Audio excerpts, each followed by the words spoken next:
आपको लगता है कि ईरान और अमेरिका के दरमियान इस वक्त जो एतमाद का फुकदान है उसके होते हुए किसी एमओयू पर अमल दरामद होगा?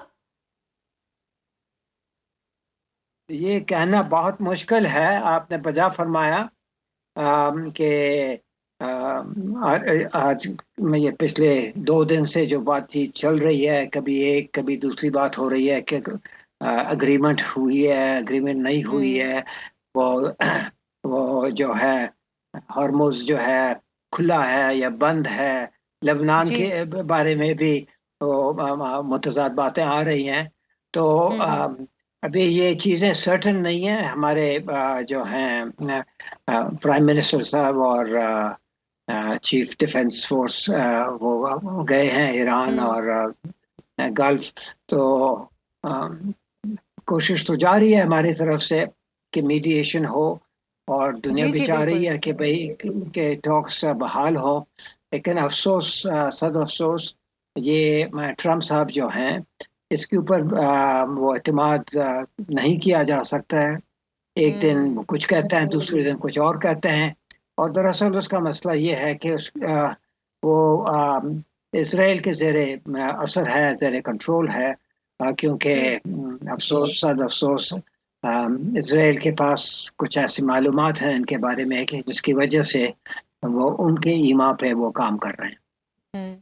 अच्छा अशरफ साहब, एक तरफ अमरीकी सदर जंग बंदी की बात कर रहे हैं, मुज़ाकरात की बात कर रहे हैं, और दूसरी तरफ वो सख्त से सख्त बयान भी दे रहे हैं। और जैसे कल रात तक तो हाँ। ऐसे लग रहा था माहौल बस बन गया है, अब मुज़ाकरात का जो दूसरा राउंड है वो होगा।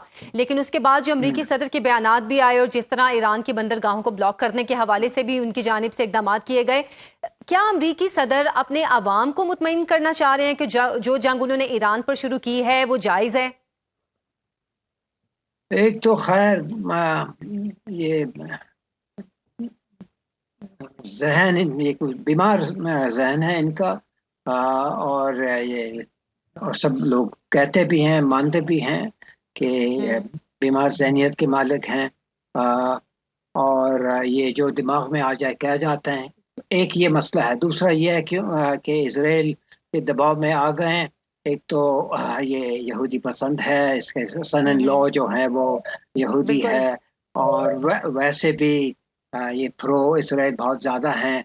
और तीसरी बात यह है कि इनका किरदार कुछ ऐसा है कि अमेरिका के इसराइल के पास इनके बारे में बहुत सारे ऐसे मालूमात है जिसके बारे में जाना नहीं, कहना नहीं चाहता हूँ, लेकिन सबको दुनिया भर को मालूम है कि हम्म। क्या हम्म। क्या मालूमात है जो इसराइल के पास है। तो वो ब्लैकमेल भी हो रहा होगा। तो उसके ऊपर अब बावर नहीं किया जा सकता क्या करेगा क्या नहीं करेगा। और हम्म। लेकिन चीन, रशिया और ईरान, ये आपस में इन्होंने इतनी वो क्या मज़ामत की है कि जितनी हालांकि अमेरिका सुपर पावर है, उसको किसी हम्म। किस्म की कामयाबी नहीं मिली है। और ये बिल्कुल। कमाल का जो परफॉर्मेंस है जिसकी वजह से हम सारे मुसलमान जो हैं सर बुलंद हैं आज ईरान की वजह से। और तो वो किसी तरह शिकस्त मानने के लिए तैयार नहीं है, अगरचे अमेरिका के हम्म। मुकाबले में ईरान छोटा मुल्क है। लेकिन जी। उसकी पुष्पनाई तो चीन कर रहा है, और हम्म। रशिया, और ये बहुत बड़ी ताकतें हैं। और आजकल चीन ने प्रूव कर दिया कि टेक्नोलॉजी में वो अमेरिका से आगे निकल चुके हैं कई बिल्कुल कई बिल्कुल। कई कई फील्ड्स में। तो हम्म। वो उनको कोई डर नहीं है। वो कहते हैं अगर आप फिर से लड़ाई शुरू करना चाहते हैं, तो हम चाहते तो नहीं है, हमारे अपने लोग जो हैं हमारे जाएंगे और हम डैमेज होगा, और ईरान के हम्म। काफी तबाही में हुई है वहां। लेकिन आपसे जी। डरते हम नहीं हैं, और आप बिल्कुल हम्म। कामयाब नहीं होंगे अपने मकासद में। आप फिर से फेल हम्म। होंगे, रुसवा होंगे। तो जो आप करना चाहते हैं करें। अभी अमेरिका को इसका एहसास है। अमेरिकन न्यूज भी पढ़े तो वो कोई ट्रम्प के हक में कोई बात नहीं कर रहा है। लेकिन ये है बिल्कुल कि ऐसे। फिलहाल तो वो प्रेसिडेंट हैं। और कुछ लोग 25th अमेंडमेंट की भी बात कर रहे हैं कि एक दफा आदमी जो है बीमार हो जाए, ना यानी कि इस काबिल ना रहे कि वो प्रेसिडेंट के जो फराइज अंजाम दें, तो हम्म। कुछ लोग उसके बारे में सोच रहे हैं। मिड टर्म इलेक्शन तो अभी कुछ दूर हैं, नवंबर में। फिलहाल उसकी हम्म। रेटिंग्स जो है बहुत ही कमजोर हैं, बहुत ही डाउन है। लेकिन वो तो अभी नवंबर की बात है, तो हम तो खैर मई तक नहीं पहुंचे। तो अब सवाल ये है कि लड़ाई बंद होगी या नहीं। और अगर जी जी। इस्लामाबाद के टॉक्स जो हैं सेकंड राउंड, ये कब शुरू होगा? हमारी तरफ से, पाकिस्तान की तरफ से बहुत कोशिश हुई है और हमें दाद हम्म हर तरफ से मिल रही है कि आप हम्म पाकिस्तान, और ट्रस्ट जो है ईरान भी कर रहा है हम पे और अमेरिका भी कर रहा है और रूस चीन वगैरह सारे वो तो हमारे दोस्त हैं। तो माशाल्लाह पाकिस्तान ने अपनी तरफ से जो मीडिएटर कर सकता है, जो फैसिलिटेटर कर सकता है। अच्छा, अशरफ साहब, अभी मुनीर अकरम साहब से भी अ, बात हो रही थी और उन्होंने कहा कि जब सूरत हाल इस हद तक चली जाए तो जो मीडिएटर है उसकी सूरत हाल बहुत नाजुक हो जाती है, वो बहुत नाजुक सूरत हाल में आ जाता है, उसको फिर इस जी, मामले से मीडिएशन से निकल जाना चाहिए। तो क्या पाकिस्तान को वाकई मीडिएशन से निकल जाना चाहिए या इस मामले को आगे तक लेकर जाना चाहिए? मैं तो नहीं समझता कि निकलना चाहिए, लेकिन उनकी बात में एक वजन है, क्योंकि खुदा न हम्म खास्ता फेल हो जाता है और उसके काफी इम्कान हैं, तो फिर खास हम्म तौर ये ट्रंप बंदा जो है, ये पाकिस्तान को बआसानी मैं अक्यूज कर सकता है कि हमारी बात को हम्म इन्होंने ठीक नहीं पहुंचाई, या जो हम चाह बिल्कुल। रहे थे कि उन्होंने कोई और किया। वो ये इसने हजार दफा ये साबित करके रख दिया कि इसकी बात अगर नहीं बनती, ये खुद नहीं मानेगा कि ये मेरा कसूर था, ये किसी और को हम्म ढूंढेगा। तो ईरान के ऊपर ऐसे तो ही क्या है। कह सकते हैं ईरान, हाँ। तो ये इसका रिस्क जरूर है। और अगर मुनीर अकरम जैसा हमारे एक्सपर्ट हैं और उनके मुकाबले का डिप्लोमेट में कोई भी नहीं है, तो वो अगर ये कह रहे हैं तो इसमें बहुत वजन है।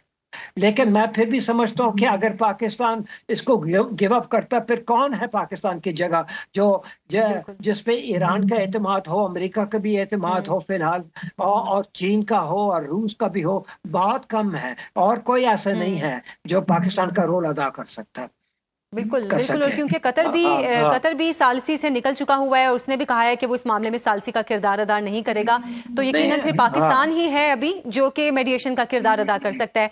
अच्छा अशरफ साहब, हाँ, अभी जबकि ईरान का ये मौकिफ आया है कि यूरेनियम हमारी सरजमीन जितना मुकद्दस है, ये बहुत बड़ा हाँ, बयान है कि आप यूरेनियम को जी। अपनी सोवरेनिटी से जोड़े हैं और ये समझौते की राह में अगर हम देखें तो बड़ी एक रुकावट भी है। तो अब इस तरह के मामले के बाद क्या वापसी का कोई रास्ता बचता है ईरान के पास? वो ईरान का मौकफ बिल्कुल सही है। मैं ईरान का मौकफ गलत तो नहीं है। वो हम्म JCPOA जो उनका वो अग्रीमेंट था, उसके मुताबिक ईरान को एनरिचमेंट का बिल्कुल हक मिला हुआ था, अप टू 3.67%। अच्छा, हम्म जब अमेरिका ने वो उसको यानी कि कैंसिल किया और उससे वो खुद निकला as a unilateral illegal act, तो उसके बाद ईरान ने कहा अब तो आप निकले हैं हम्म JCPOA, और JCPOA ने ये प्रूव किया था कि ईरान बिल्कुल बम बनाने के बिल्कुल वो हक में नहीं है और नहीं बना रहा है। एक तो वो इमाम हम्म खुमैनी का वो एक फतवा भी था, और फिर JCPOA जो है उसमें तो कोई बम 3% पे तो नहीं बात, वो यूरेनियम बम तो नहीं बनता है, एटम बम, वो तो उसको 90% प्लस होना पड़ता है। तो वो जब जी जी। और उसके अलावा इमाम खुमैनी का एक फतवा भी था कि हम्म इस्लाम के खिलाफ है एटम बम बनाना, क्योंकि ये तमाम इंसानियत के लिए एक खतरनाक चीज है, तो ये इस्लाम के हम्म तकाजों के खिलाफ है। लेकिन अगर हम्म ईरान की वजूद को कोई ऐसा खतरा दरपेश हो, तो फिर आप सोचें क्या आपको करना चाहिए। उन्हें थोड़ा सा हम्म ये गुंजाइश रखी। तो अब यह है कि जब अमेरिका निकला JCPOA से, तो ईरान ने कहा अब तो आप निकल चुके हैं वहां से, तो इसका ये मतलब है कि आपकी नीयत गलत है, तो हम भी उस पाबंदी से अभी आजाद हो गए। तो उन्होंने 3% से लेके 60% तक किया, और 60% भी बम बनाने के लिए काफी नहीं है, उसके लिए 90% प्लस है। लेकिन वो तैयारी हम्म में थे, क्योंकि वो पता था कि अमेरिका का की नीयत, और खासतौर अमेरिका के पीछे जो इसराइल है, और इसराइल का जो हम्म न्यूक्लियर प्लान है वो सरासर जी इलीगल है, सरासर जी जी। इलीगल है। उसके खिलाफ कोई बात नहीं हो रही उसकी, बल्कि अमेरिका और फ्रांस ने मिलकर उसकी मदद की वो बनाने में, ऐसे ही। अगेंस्ट इंटरनेशनल लॉ हर लिहाज से। तो हम्म ईरान का जो मौकफ है वो ये है कि अब हमारे पास जो यूरेनियम है वो आपकी वजह से हमें बनाना पड़ा है, लेकिन हम तो बम बनाने के बिल्कुल शौकीन नहीं है और ना ही करेंगे। लेकिन आपको क्यों हम दें यूरेनियम एनरिचमेंट? कोई उसकी जरूरत नहीं है, हम बिल्कुल बम नहीं बिल्कुल। बनाएंगे। लेकिन अगर आप हम पे वार करेंगे वगैरह, तो हमें ये ऑप्शन खुला रखना पड़ेगा, और खुला होने के लिए 60% अगर आपके पास हो तो आप एक हफ्ते के अंदर अंदर आप 90% जा सकते हैं। लेकिन अगर आप जो है 3% पर रहेंगे तो फिर देर लगेगी, बहुत देर लगेगी वो 90% जाने में, क्योंकि बिटवीन 3% एंड 60% वो सेंट्रीफ्यूजेस वगैरह हैं, वो सारा टेक्निकल चीज़ है जो मेरे इल्म से भी ज़्यादा है, लेकिन टेक्निकल आदमी नहीं हो, लेकिन ये है सूरत हाल। तो हर लिहाज से अमेरिका का मौक़िफ़ सिर्फ सीना जोरी पे है और किसी चीज़ पे नहीं है। सीना जोरी और